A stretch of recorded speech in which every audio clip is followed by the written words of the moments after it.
Hi Forest fans, Max Newton here on Talk Forest TV. Hit that like, comment, subscribe button, join the conversation.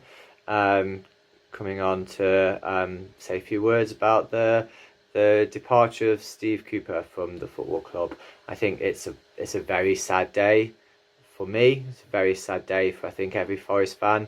What Steve Cooper's done for these players, for the team, for the club, for the owners, for the city.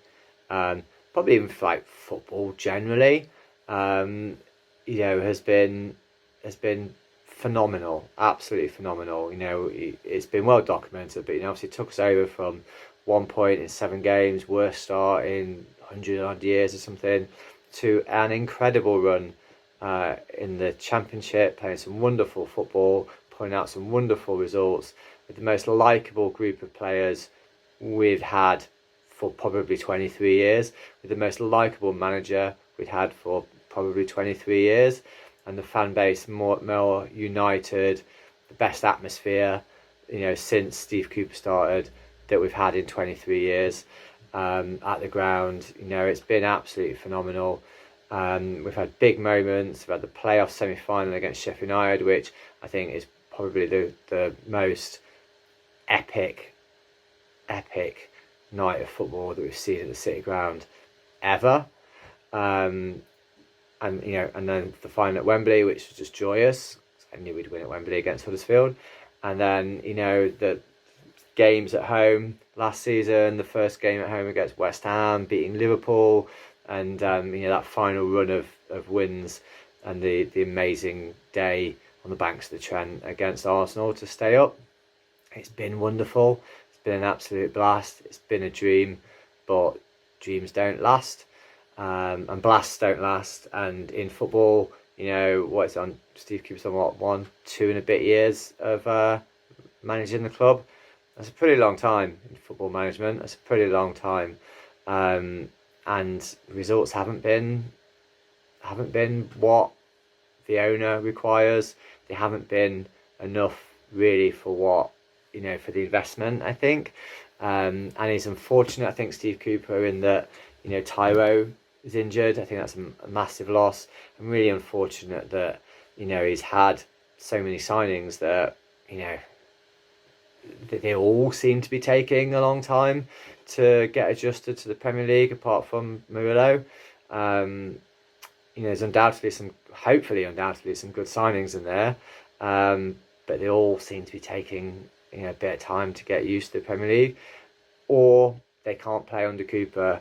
And there's some worrying claims and stories coming out, after the Fulham game, which presumably have been put out by players or players' agents.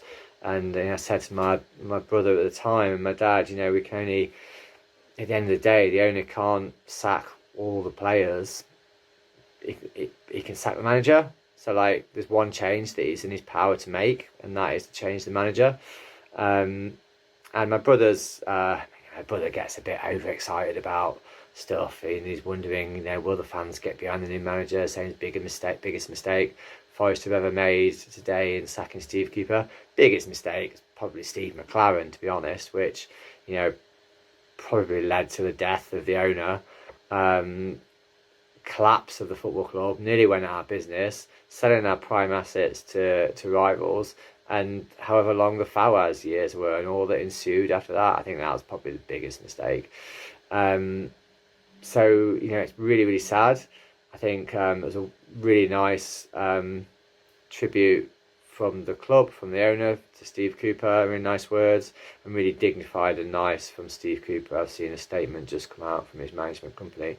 But as for the next man, Forest fans will get behind the next manager. That's what Forest fans do. The club is bigger than any one man, even the great Brian Clough. And everybody's time's come. And a number of clubs have changed managers from the manager that's got them promoted, and it's not worked out well. Bielsa at Leeds would be a good example, but a lot of clubs have changed manager from the manager that took them up. Villa would be a good example, but there's lots of others. And you know what? I think in a few years' time, hopefully we look back and we say, yeah, Steve Cooper, absolutely wonderful, absolutely wonderful job. We absolutely loved him to bits.